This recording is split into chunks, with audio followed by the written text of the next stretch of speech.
அரசு இதற்கு செவி சாய்க்கவில்லை. உங்கள் கருத்து என்ன? அதாவது இந்த விவாதத்தின் தொடக்கத்திலேயே அத்தனை உறுப்பினர்களும் பேசிய அத்தனை பேரும் ஒருமித்த கருத்தில் குரல் கொடுத்திருக்கிறார்கள். இது மிக அவசியமான போராட்டம் என்பது. அதுவே இந்த போராட்டத்திற்கு கிடைத்த மிக பெரும் வெற்றியாக பார்க்கிறோம். முன்னரே சொன்னது போல் இது ஒரு தனிமனித போராட்டமாக நாம் பார்க்க கூடாது. இது பொதுமக்களின் போராட்டம். லட்சக்கணக்கான தாய்மார்களின் குடும்பங்களில் உள்ள பிரச்சனைகள் சம்பந்தப்பட்ட பிரச்சனை இது. ஆகவே இது தனிமனித பிரச்சனையாக பார்க்காமல் ஒரு சமுதாய பிரச்சனையாகத்தான் பார்க்க வேண்டும் என்பதுதான் நம்முடைய கருத்து. தொடர்ந்து பேசலாம். திரு நல்லக்கண்ணையா, நூற்றுக்கணக்கான மைல்கள் நடைபெற இல்ல, முதல்ல அரசாங்கம் இந்த மது வருமானம் அப்படிங்கறத மதுவால் விற்கப்படுகிறது பெரிய வருமானமா பார்க்கறது அந்த அடிப்படை கொள்கையே மாற்றப்பட வேண்டும். கள்ளசாராய பிரச்சனை என்பது ஒரு சட்டம் ஒழுங்கு சம்பந்தமான பிரச்சனை. இந்த அரசாங்கம் இந்த இப்போ தற்போதைய ஆளுங்கட்சியின் முதலமைச்சராக இருப்பவரை அனைவரும் அம்மா என்கிறார்கள். அம்மா என்றால் குடும்பத்தில் உள்ள அத்தனை பேரின் நன்மையை பேணி காத்து அவர்களுக்கு எவ்விதமான தொந்தரவு வந்தாலும் அதிலிருந்து காப்பாற்றக்கூடிய தன்மை இருப்பவர் தான் அம்மா.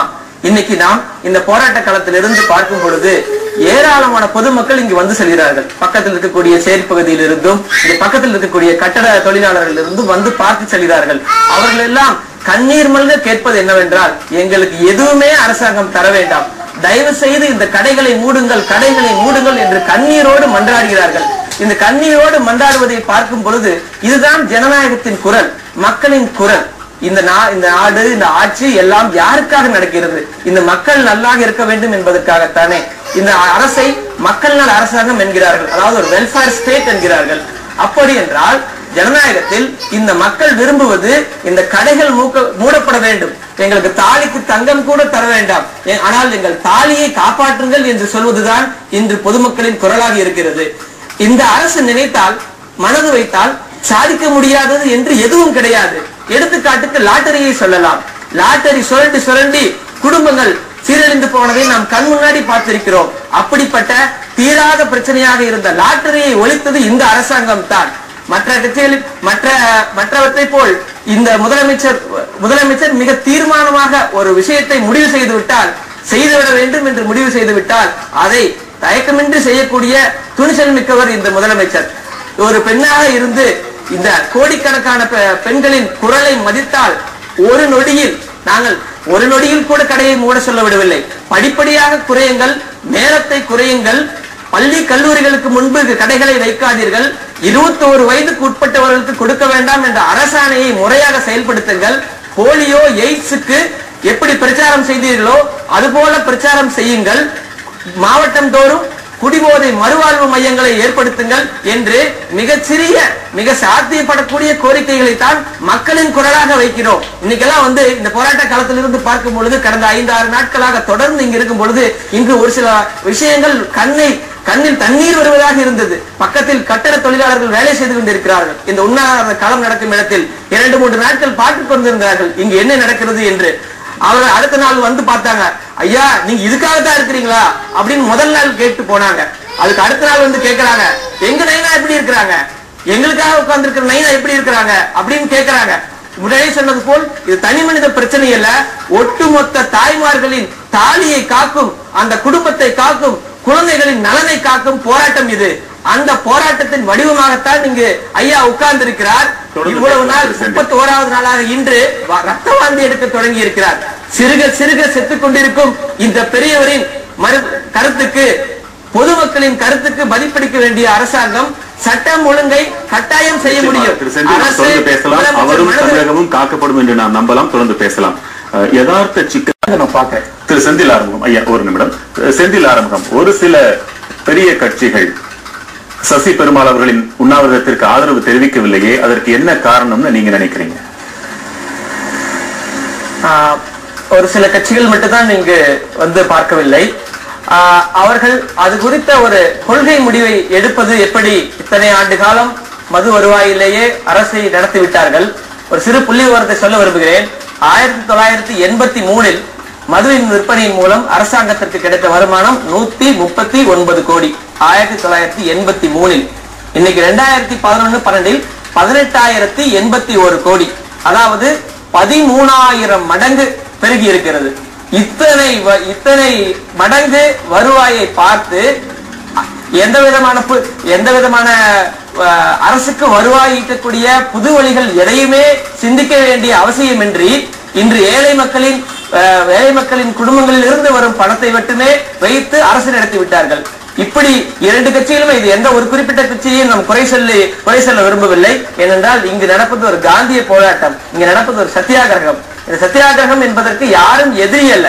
தன்னைத்தானே வருத்தி கொண்டு சிறுக சிறுக செத்துக் கொண்டிருப்பவர் தான் சசி பெருமாள். ஆகவே நீங்கள் கேட்ட கேள்விக்கு பதில் என்னவென்றால், இரண்டு பேரும் இதன் சுவை பார்த்து விட்டார்கள். எந்த சிரமமும் படாமல் ஒரு வருவாய் வந்து கொண்டிருக்கிறது.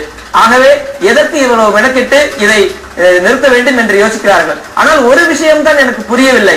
தேர்தல் வரும் பொழுது மக்களே நீங்கள் தான் முக்கியம், உங்கள் விருப்பம் என்ன சொல்லுங்கள், அதன்படி நாங்கள் ஆட்சி நடத்துகிறோம் என்று ஒவ்வொரு அரசியல்வாதிகளும் பொதுமக்களின் காலில் விழாத குறையாக ஓட்டு கேட்கிறார்கள்.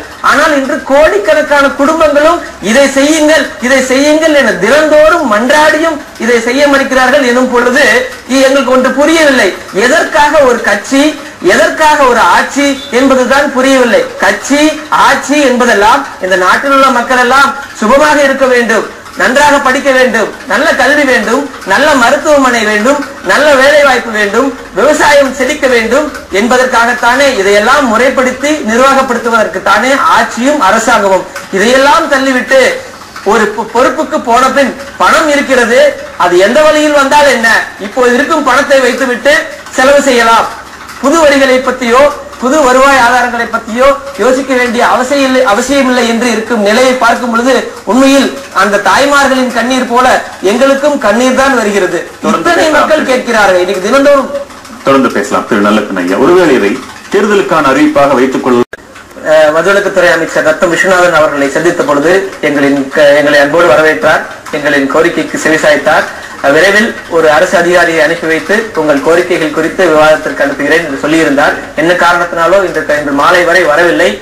அவருக்கு கூடுதல் பணி இருந்திருக்கலாம். விரைவில் இங்கு அரசு அதிகாரிகள் வருவார்கள், லட்சக்கணக்கான மக்களின் குரலுக்கு மதிப்பளித்து பேச்சுவார்த்தை நடத்துவார்கள் என்று எதிர்பார்க்கிறோம். இரண்டாவது, பொதுமக்களின் போராட்டம் இல்ல, இது என்னன்னா அரசு தானே உணர வேண்டும். இது நாங்கள் வலியுறுத்தி வன்முறை பண்ணி சாலை மறியல் செய்து இதை சொல்ல விரும்பவில்லை. காந்தியவாதி சசி பெருமாள் ஐயா அவர்கள் இதை விரும்பவில்லை. ஆகவே இது சத்தியாகிரக போராட்டமாக தான் நடத்த வருகிறது. சத்தியாகிரகத்தின் உண்மையும் தியாகமும் இந்த அரசின் மனசாட்சியை உழுக்கும் என்று உறுதியோடு நம்புகிறோம். அதற்காகத்தான் பொதுமக்களின் எழுச்சியை பேராதரவாக திரட்டுவதற்காக சென்னை மெரினாவில் வரும் ஞாயிறு மாலை 4 மணி என்று அவர் உயிரை காப்பாற்ற கோரியும் இந்த அரசிற்கு ஒரு அன்பு கோரிக்கை வைக்க கோரியும் ஞாயிறு மாலை 4 மணி என்ற அளவில் மனித சங்கிலி நடத்த இருக்கிறோம். அந்த மனித சங்கிலியின் மக்கள் எல்லாம் திரண்டு வந்து இதற்கு ஆதரவு அளிக்கும் பொழுது அரசின் கரையாத மனமும் கரையும் என்று எதிர்பார்க்கிறோம். இறுதியாக ஒன்றை மட்டும் சொல்லிக் கொள்ள விரும்புகிறோம். இங்கு நாங்கள் கேட்பது நாளை இரவே அத்தனை கடைகளையும் மூடிவிட வேண்டும் என்று சொல்லவில்லை.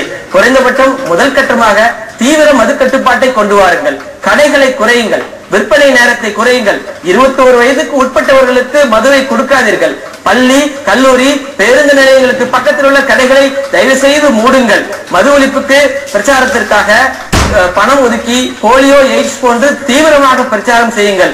மதுவால் சீரழிந்த குடும்பங்கள் எல்லாம் மீண்டு வருவதற்காக, குடியாளர்கள் மீண்டு வருவதற்காக மறுவாழ்வு மையங்கள் அமையுங்கள் என்றுதான் அன்போடு கோரிக்கை வைக்கிறோம். சென்னையில் ஞாயிறு மாலை 4 மணி காரணமாக நிறைவு செய்தால் இந்த அரசாங்கம் நமக்கு சேர்க்கும்.